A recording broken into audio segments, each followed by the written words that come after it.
So compareTo normally goes really terribly when students are trying to understand it. So what I've done is I've recorded some more examples so that hopefully it becomes a bit clearer. So let's say that I want to record information about trees because I'm making a database for the Ministry of Forestry or something. And I've decided to record the height, the age, and the type. That means I would have a series of accessors like get height, get type, get age, and I'm also going to have a compareTo method. So I want to investigate this further. So once I've got the basics of my tree database all set up and I've got my objects all organized, I'm going to have to do stuff with it. Like I'll have to make a report or something at some stage. And somebody might say, hey, what's the tallest tree? And in order to do that, I'm going to need to find the maximum, or maybe I'll sort my trees or something. I don't know, maybe the Ministry of Forestry wants to make a great sign like this and explain what the biggest tree is in the forest. So this is when I was in Cathedral Grove out in BC, and you can see this tree was 76 meters tall, and that was the tree right there. It was just enormous. It was crazy. Anyways, so if I want to do that, I'm going to have to run the maximum function. So let's take a look at the strings maximum function to get a feel for how that would go. I'm going to make a variable, and then I'm going to be comparing my array element to the maximum, and if my array element is bigger than the maximum, then I'm going to be storing it. So objects like strings and like our tree object can't use greater than, less than, or equals equals. That's something that can only be done with a primitive type like string or int or double or int or char.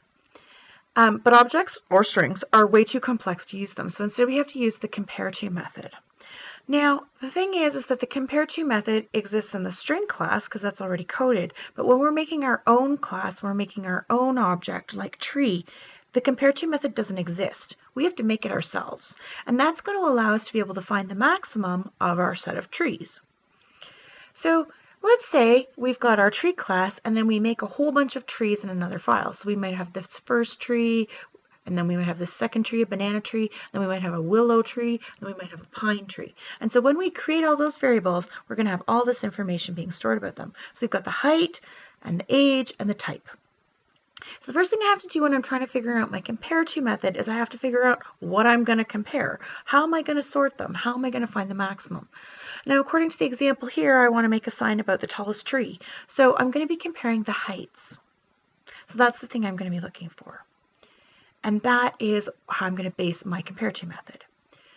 Now, another thing that I think I'd like to explain to you is what's where.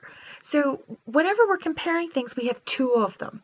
And the way I kind of think of it is I think of the one that's before the dot is me, and that's the one that can use the instance variables because they're my instance variables and they're in my class. And the one that's in the bracket I think of as being them. So because it's not me in my class, I have to use the accessors to get to them and the parameter name to get to them. Can't use the instance variables. So what that'll look like in this example is, let's say we have tree A and tree B, so the apple and the banana, and we're comparing the A to the B, the apple to the banana. So what we're going to do is the me is the apple tree and the them is the banana tree. And so the apple tree will be able to use the instance variables here directly. You'll be able to say height and you'll be referring to A's height. Whereas B, this isn't their instance variables, it's in another class. So in order to get to their instance variables, we're going to have to say get height, and that will get us B's height. And this parameter t in this particular calling is going to refer to B. Now, we could have reversed that. So I could have said b.compareTo A. And when I do that, then A is referring to the get height, and B is the one whose parameters we're dealing with.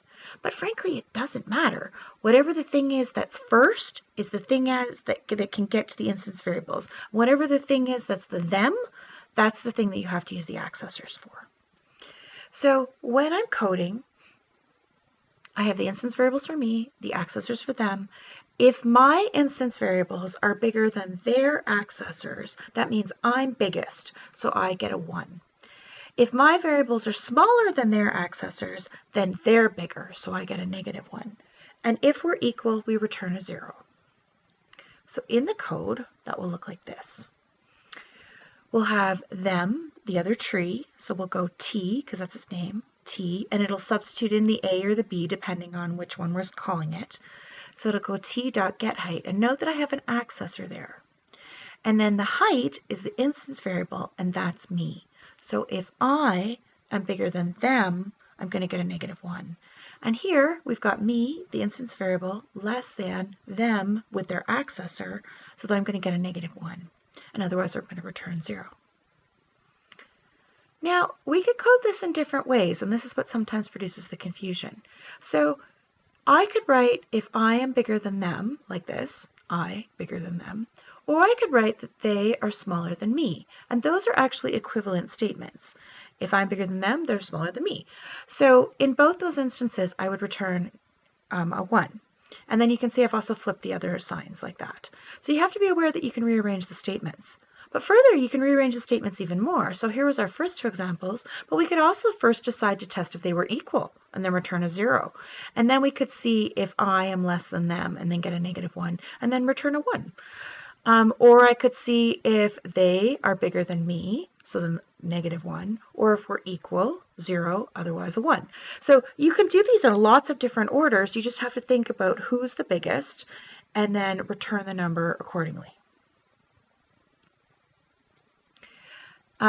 This was me being a bit sarcastic, but if you're having problems understanding, here's the official documentation. And if I haven't confused you, this will. Anyways, good luck with your compareTo methods.